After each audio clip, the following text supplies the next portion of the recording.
अध्याय।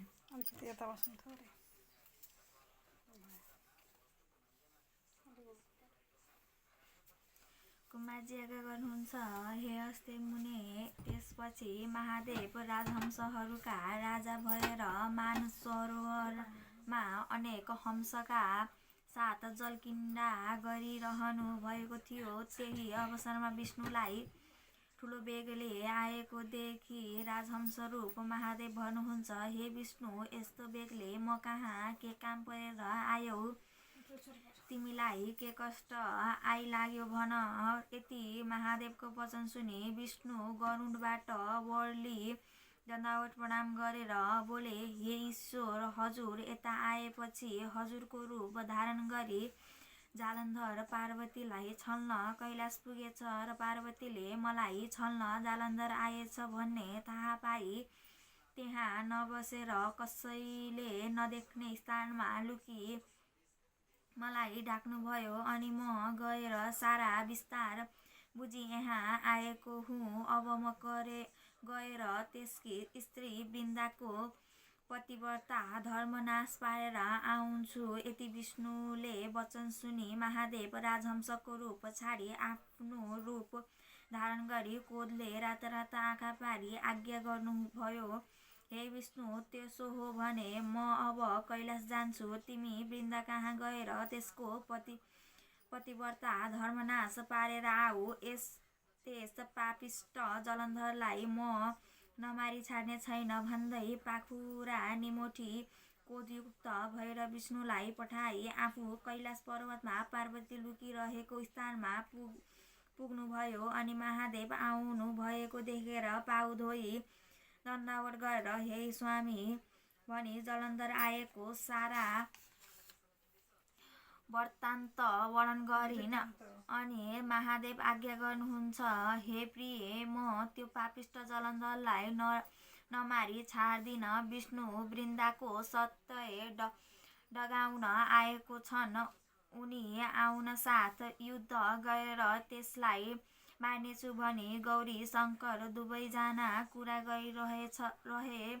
उता विष्णु जलन्धरको रूप लिएर अन्तपुर पुगे। जलन्धर रूप विष्णु आएको देखेर वृन्दाले स्वामी आए भनी पाउ धोई भित्र लगेर बसाली। अनि सोधिन्, हे स्वामी, पार्वतीलाई छल्न जानु भएको के गरेर आउनुभयो? पार्वती म भन्दा कतिकी सुन्दरी रहिछिन् भन्नुहोस्।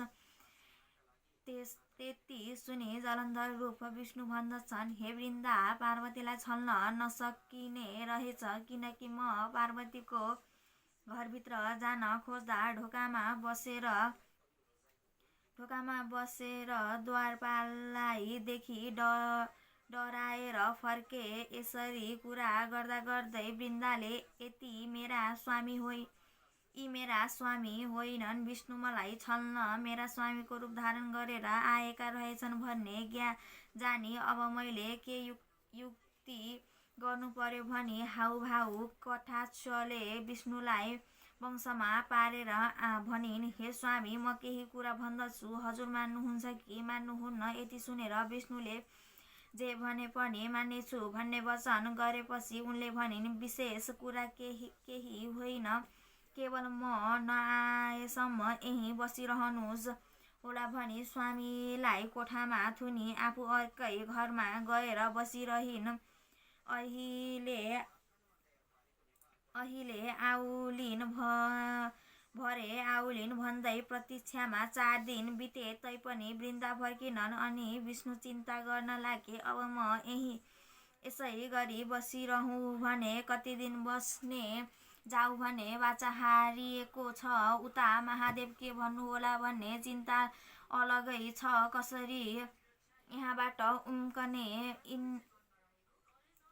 इत्यादि तर्क गरे पनि केही गर्न समर्थ थिएन। उता महादेवले विष्णु गएको यतिका दिन भइसक्यो तैपनि किन फर्केनन् भनी ध्यान दृष्टिले विचार गरी पार्वतीसित भन्नुभयो, हे गिरिजे, वृन्दालाई छल्न गएका विष्णुलाई उसैले छली कोठामा थुनिराखेकी छ। यति भनी मायाद्वारा एउटा अत्यन्त सुन्दर 16 वर्षको भिक्षुक उत्पन्न गरी उसलाई भन्नुभयो, हे भिक्षुक, तिमी अन्तपुरको जलन्धरका घर गएर भिक्षान्देही भनी वृद्धाले थुनिरहेका विष्णुलाई मागेर ल्याऊ। यदि शिवजीको आज्ञा सुनि हुन्छ भनी सरासर जालन्धरका घर पुगी भिक्षान्देही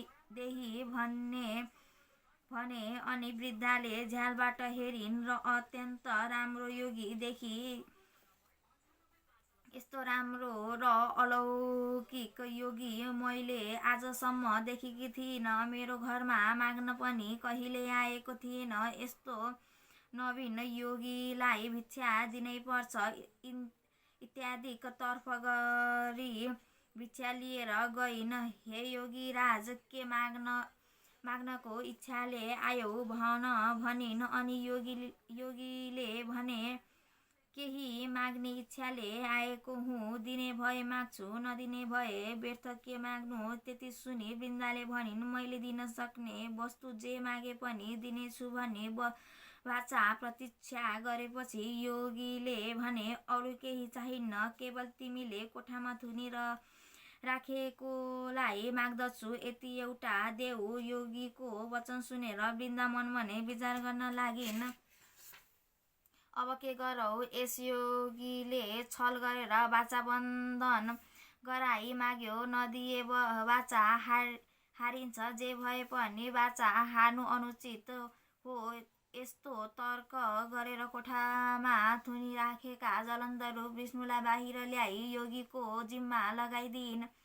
यसरी विष्णुलाई साथमा लिएर योगी बाहिर निस्की अन्तर्धान भई कैलाश पुगेर शिवजीलाई सारा कुरा सुनाए। यता विष्णु बाहिर आएपछि मनमा तर्क गर्न लागे, म वृन्दाको सत्य डगाउन आएको उसैले छली यतिका दिनसम्म थुनेर राखी महादेवले के भन्नुभयो होला इत्यादि चिन्तन गर्दै गरुडमा चढेर कैलाश पुग्दा भए। विष्णु कैलाश जाँदा गरुड उडेको चर्को शब्दले जलन्धर मुच्छाबाट जागेर के को शब्द हो भनी विचार गर्दा विष्णुले कैलाशको चर्चा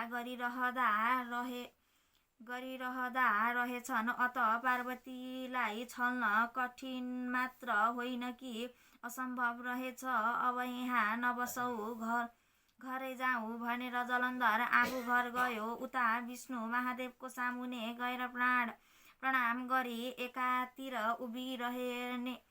उभिरहे। विष्णुले हेरेर महादेवले आज्ञा भयो, हे विष्णु, तिमी वृन्दाको सत्य डगाउन गएका यतिका दिनसम्म त्यहाँ के गरिरह्यौ?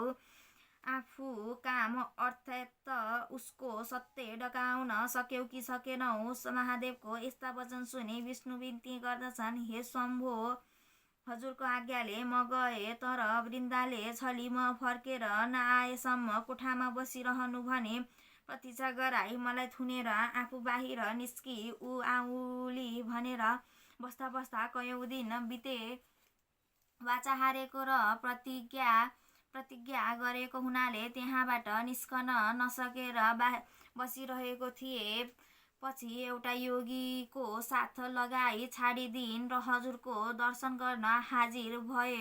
विष्णुको यस्ता वचन सुनि महादेवले ब्रह्मा, इन्द्र आदि 33 कोटी देवता, यक्ष, गन्धर्व, किन्नर, नन्दी, भिरिङ्गी, चतुष्टी योगिनी, भूत, प्रेत, पिशाच, राक्षस सबै जम्मा गरी आज्ञा भयो, हे देवता हो, तिमीहरू गएर पापिष्ट जलन्धरलाई मारेर आओ। यति शिवजीको वचन सुनि देवताहरू हौस भनी तयार भए। अनि शिवजीले नारद मुनिलाई डाकी, हे मुने, तिमी गएर जालन्धरलाई तिमीसित लडाईँ गर्न समस्त देवताहरू लाउन लागेका छन्, तिमी संग्रामको तयारी गर भनी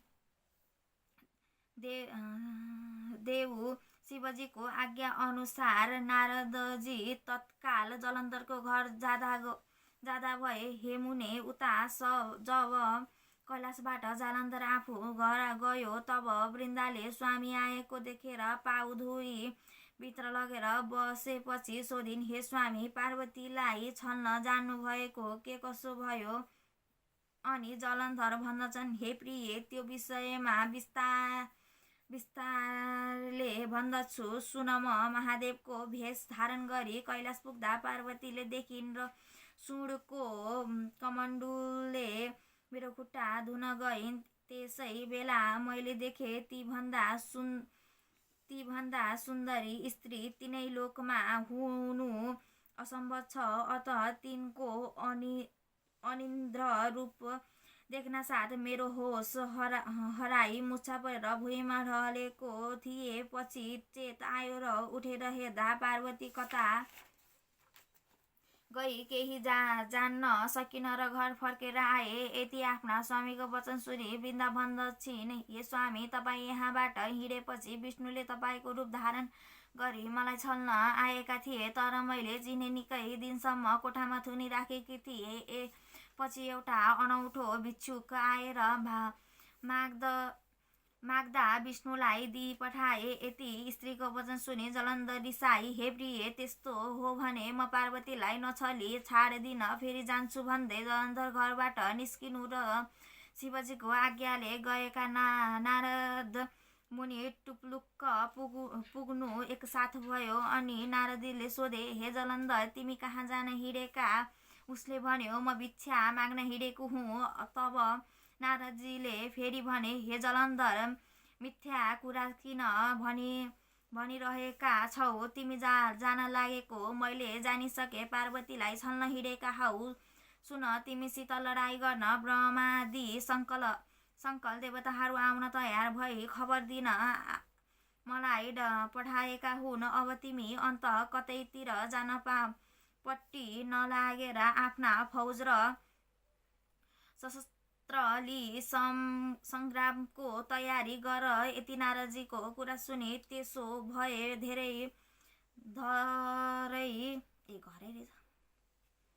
घरै फर्कन्छु भनी आफ्नी पत्नीलाई नारदसित गएका सबै कुरा बुझाई। अब म सङ्ग्राममा जान्छु, तिमी घरको सम्भार गरे भनी हातमा त्रिशूल लिएर आफ्ना समस्त सेना जम्मा गरी देवताहरूसित लडाईँ गर्न कैलाशतर्फ गयो। नारदजीले कैलाश पुगी जालन्धरसित भएको सारा कुरा शिवजीलाई बिन्ती चढाए। त्यसपछि महादेवले ब्रह्मा, विष्णु, इन्द्र, यम आदि संकल देवताहरू युद्ध गर्न जाऊ भनी आज्ञा दिनुभयो। महादेवको आज्ञा पाउनसाथ समस्त देवताहरू नाना तहका बाजा बजाई सिंहनाद गर्दै प्रलयकालको मेघ झैँ गर्जदै कैलाशबाट हिँडे। बाटामा दुवै तर्फका सेनाको जम्काभेट भएर भयङ्कर सङ्ग्राम आरम्भ भयो। देवताहरूले बेसरी चिच्याई अनेकानेक सशस्त्र प्रहार गरे, तर तिनको प्रहारले जलन्धरलाई केही हानि गर्न सकेनन्। आफूले प्रहार गरेका शस्त्र अशक्तले शत्रुको केही हानि गर्न नसकेको देखेर देवताहरू मनमा दिक्क मानी आफ्ना शस्त्र झिकी चुपचाप भए। तब वैकुण्ठनाथ विष्णु रिसाई पञ्चजन्य शङ्ख बजाई कौमोदकी गदा प्रहार गरे। त्यस गदाले जलन्धरलाई छुँदै छोएन। अनि देवराज इन्द्र रिसाई वज्र प्रहार गरे, त्यसले पनि केही गर्न सकेन। जलन्धरले नटेरी त्रिण्ड समान मागेर चुप लागिरह्यो।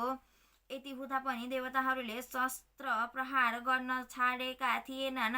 आखिरमा विष्णु भगवानले अब त्यस्तो चालले केही हुन सक्दैन भनी महादेव कहाँ गएर, हे जगदीश्वर, हामीले जलन्धरलाई मार्न सकेनौँ, तपाईँ बिना त्यसलाई मार्न अरूको शक्ति पनि छैन। अब तपाईँले नै सङ्ग्राममा जानु पर्यो। यति विष्णुको वचन सुनि महादेव आज्ञा हुनुहुन्छ, हे विष्णु, जलन्धरकी स्त्री वृन्दाको प्रतिव्रता धर्मले गर्दा जलन्धरलाई कसैले पनि मार्न सक्दैनन्। अझ तिमी आफ्नो मायाले छोपी जलन्धरको रूप धारण गरी अन्तपुरमा गएर वृन्दाको वृन्दाको प्रतिव्रता धर्म नष्ट गराई म गएर त्यस पापिष्टलाई मार्दछु। यति शिवजीको आज्ञा सुनि विष्णु त्यहाँबाट विदा भई तुरुन्त जलन्धरको रूप धारण गरेर बायाँ हातमा त्रिशूली र दाहिने हातमा डमरू बजाई आफू मायाले छोपी अन्तपुरमा जलन्धरको घर पुगे। भेषधारी जलन्धर आएको देखि वृन्दाले हात पाउ धोई कोठामा लगेर आसनमा बसालेर सोधिन्, हे स्वामी, महादेवसित युद्ध गर्न जानुभएको के गरेर आउनुभयो? यति सुनेर भेषधारी विष्णु आज्ञा गर्नुहुन्छ, हे प्रिय, महादेवसितको युद्धमा थकाइ मारु र विश्राम गर्न आएको छु। भोक लागिरहेछ, केही खानेकुरा ल्याऊ। यति सुन्नासाथ वृन्दाले 84 व्यञ्जन तयार पारी भोजन गराइन्। अनि रात परेपछि वृन्दासँग अनेक तरहका वार्तालाप गरेर त्यसको प्रतिव्रता धर्म नष्ट पारिदिए। रात बितेपछि जलन्धरको रूप छाडी आफ्नो स्वरूप चारबाहुमा शङ्खचक्र गदा पञ्चधारण आदि दर्शन दिए।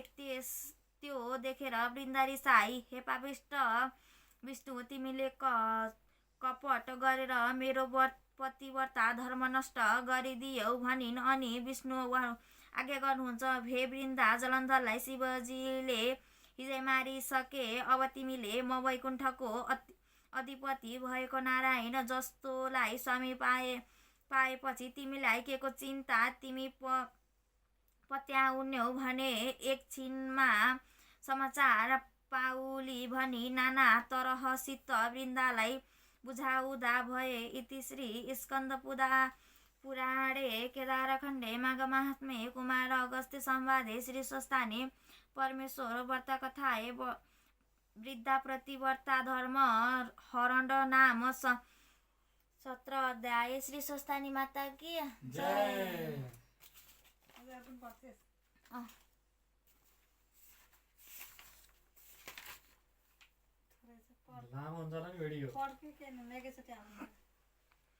अर्थ 18 अध्याय। कुमारजी आज्ञा गर्नुहुन्छ, हे अस्ति मुनि, त्यसपछि महादेवले विष्णुलाई बिदा दिई जलन्धरसित युद्ध गर्न लाग्नुभयो।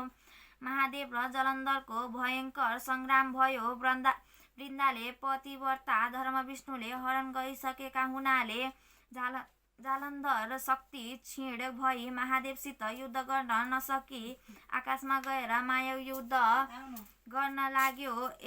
महादेव पनि आकाशमै गएर युद्ध गर्न लाग्नुभयो। त्यसपछि जलन्धरको शक्ति क्षीण भएको जानी विष्णुले वृन्दाको सत्य डगाइसके छन् भन्ने ठानी तेजिलो त्रिशूली लिई तिनै नेत्रबाट अग्निको ज्वाला निकाली कोदपूर्वक जलन्धरको छातीमा प्रहार गर्नुभयो। त्यस त्रिशूलले चोटले जलन्धर मरी अन्तपुरको चोकमा ठुलो शब्द गरेर पछारियो। त्यो चक्रको शब्द सुने वृन्दाले के को शब्द हो भनी हेर्न जाँदा आफ्नो स्वामी जलन्धर मरेको देही अनेक प्रकारले विलाप गर्दै रुन लागिन्। हे स्वामी, मलाई यस्तो अवस्थामा एक्ली पारेर कहाँ जानुभयो? पापिष्ट विष्णुले छल गर्दा तपाईँको यो गति भयो र मेरो यो अवस्था भयो।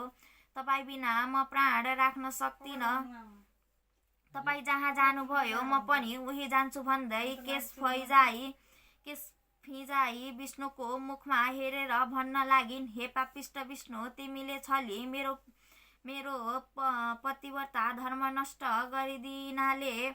गरिदिनाले मेरा स्वामीको यो गति भयो। अब म तिमीलाई श्राप दिन्छु। झार हुनु परोस्, 1 घाँस हुनु परोस्, 2 कल्पवृक्ष भएर रहनु परोस्, 3 ढुङ्गा भएर रहनु परोस्, 4 यति 4 थोक श्राप दिए पनि आफ्ना स्वामीसित सती गई वृन्दाले देह त्यागिन। हे अस्ति मुनि, पार्वती पतिव्रताको श्राप विष्णुलाई लाग्यो र झार हुनु परोस् भनेकोमा तुलसी भएर रहनुभयो घाँस हुनु परोस् भनेकोमा कुश भएर रहनुभयो, कल्पवृक्ष हुनु परोस् भनेकोमा पिपल भएर रहनु पर्यो, ढुङ्गा हुनु परोस् भनेकोमा शालिग्राम भएर रहनु पर्यो। तुलसी, कुश, पिपल र शालिग्राम नारायण रूप हुन् भनेर सबैले पूजा गरेको कारण यही हो।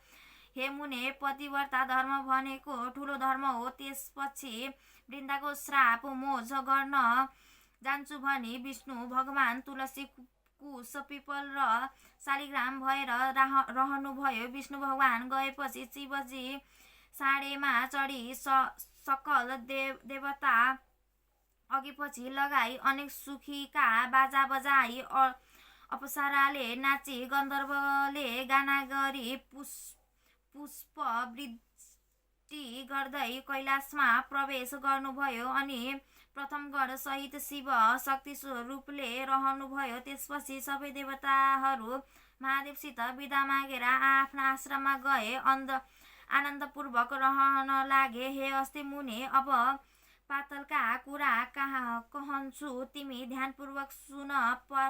पार्वतीको आज्ञाले अश्वत्थामा ऋषि सप्त पातलको मूल रसातलमा पुगे। कस्तो पातल भने सूर्यको प्रकाश झैं प्रकाशमान भएको अनेक प्रकारका रत्नहरू जडेर बनाइएको सुनको पुरीमा असंख्य सम्पत्ति भएका शेषनाग, तक्षकनाग, कर्कोटकनाग, पञ्चनाग, शङ्खनाग, कुलिकनाग र वरुणनाग बसेर नागिनीहरू पनि हीरा, मोती, मण्डिकै आदिका गहना एवं उत्तम वस्त्रालङ्कार पहिरी उभन्दा उराम्री भनेर बसेका। त्यस्तो स्थानमा पुगेपछि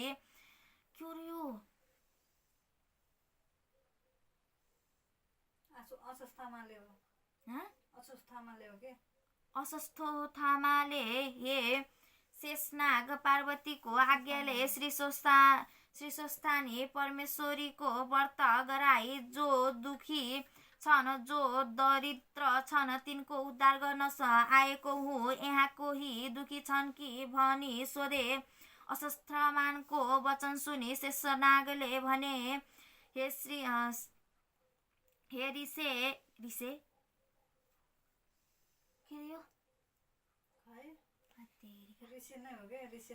ऋषे, यहाँ उस्ता दुखी र दरिद्री कोही पनि छैनन्। त्यहाँ वनको नजिकै शङ्खचूण्ड नाग, रत्नचूण्ड नाग, कृपादत्रनाग र धार्तराष्ट्रनागको घर छ। तिनका स्त्रीहरू साह्रै कष्टमा छन्, त्यही गएर सुध्याऊ।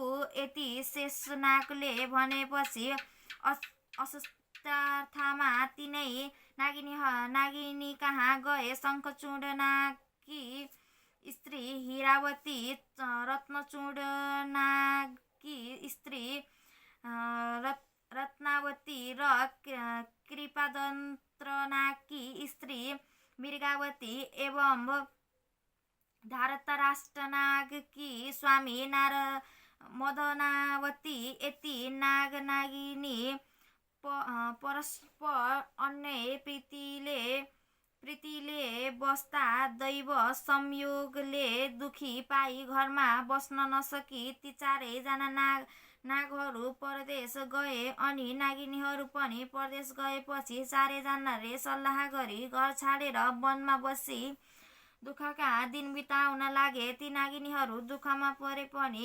महासत्यवादी थिए। नागहरू परदेश लागेको 12 वर्ष बित्दा पनि नागहरूले नागिनीहरूको केही समाचार पाउन सकेनन्।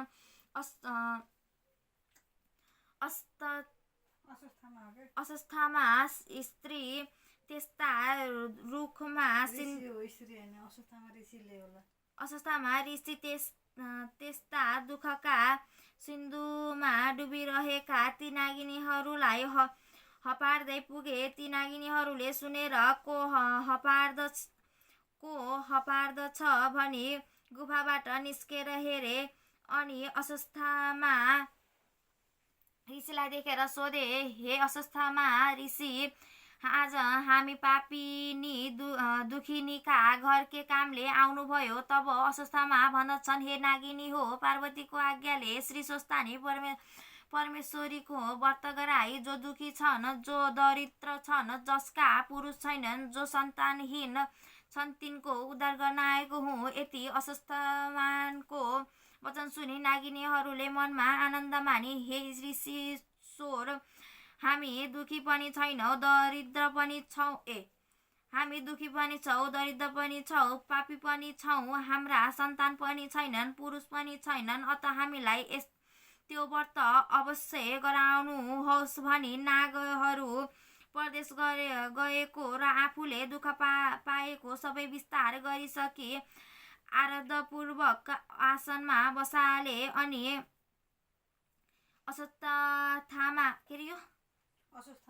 अवस्थामा भन्दछन्, हे नागिनी हो, ध्यानपूर्वक सुन। सत्ययुगमा हिमालय पार्वतीकी पुत्री पार्वतीले श्री महादेव स्वामी पाउन पनि श्री स्वस्थानी परमेश्वरको व्रत गरेको विधि भन्दछु। पौष शुक्ल पूर्णिमादेखि हात घोडाका नङ काटेर स्नान गरी पवित्र भई एक भक्त रही एक चित्त गरी मेरो फलानु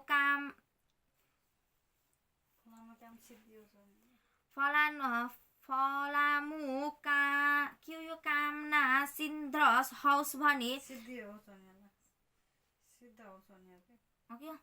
सिद्ध होस् भनी नित्य मध्याह्न कालमा श्री स्वस्थानी परमेश्वरीको पूजा गर्नु र उनैको कथा सुन्नु। माघ शुक्ल पूर्णिमाको दिन 108 रोटी, 108 अक्षता, 108 बेली पुष्प, 108 यज्ञ सूत्र, 108 पान, 108 कुण्डका सुपारी, जौ, तिल, फलफुल आदि सबै 108 सगुन समेत नाना उपचार तयार पारेर आरसीमा ओमकार लेखी गङ्गाजलले स्नान गराउनु र श्रीखण्ड, रत्नचन्द्र, सिन्दुर, अबिर, पुष्पमाला चढाई धूप दीप नैवेद्य वस्त्र भेटी अर्पण गर्नु। यसरी पूजा सकेर अध्याय दिनु अनि प्रसाद झिकेर अष्टोत्तर 100मा 8 रोटी, 8 अक्षता, 8 पुष्प, 8 पान, 8 कुण्डका सुपारी सगुन समेत आफ्ना पुरुषलाई दिनु। पुरुष नभए छोरालाई र छोरा नभए मृत छोरालाई तर मृत छोरा पनि नभए मेरो फलानु कामना पूर्ण होस् भनेर गङ्गामा बगाउनु र 100 रोटी आफूले फलाहार गर्नु अनि रात्रिमा जागराम बस्नु। यति गरेपछि तिनीहरूको दुःख नाश होला। यसमा अन्यथा नमाने यति अवस्थामाले भनेको सुनि नागिनीहरू खुसी भई भन्न लागे, हे अवस्थामा ऋषि, तिमी स्त्री जातलाई यस्तो ज्ञान कहाँबाट प्राप्त हुनु? तपाईँ बसेर हामी अभागिनीहरूको त्यो व्रत गराई उद्धार गरिदिनुहोस्। यति भनी ऋषिलाई सम्मानपूर्वक घर लगेर बसाइराखे। त्यसपछि पौष शुक्ल पूर्णिमामा आयो र विधिपूर्वक व्रत आरम्भ गराई महिना दिन पुगेपछि माघ शुक्ल पूर्णिमाको दिन समस्त सामग्री तयार गराई स्वस्थानी परमेश्वरीको पूजा गराई। पूजा सकेपछि अवस्थामा ऋषिले भने, हे नागिनी हो, अब अध्याय दि जप पाठ ध्यान स्तुति गर।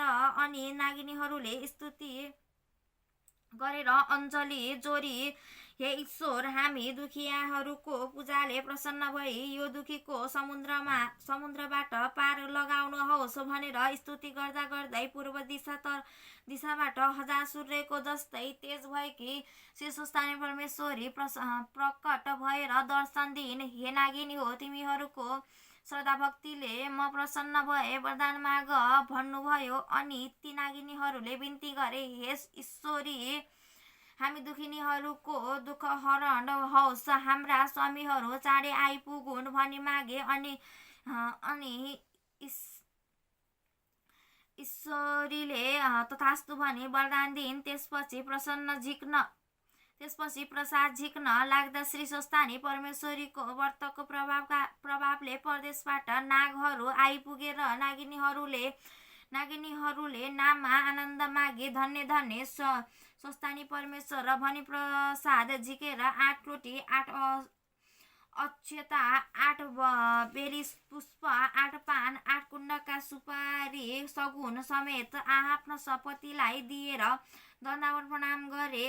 अनि अस्वस्थमा ऋषिलाई भोजन गराई दक्षिणा दिई विदा गरे। त्यसै दिनदेखि ती नागिनीहरू असङ्ख्य सम्पत्ति पाएर आनन्दले रहदा भए।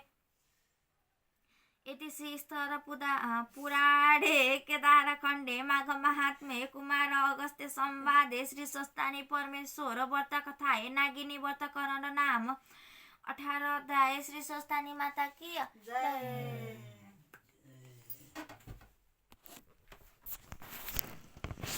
प्रसाद।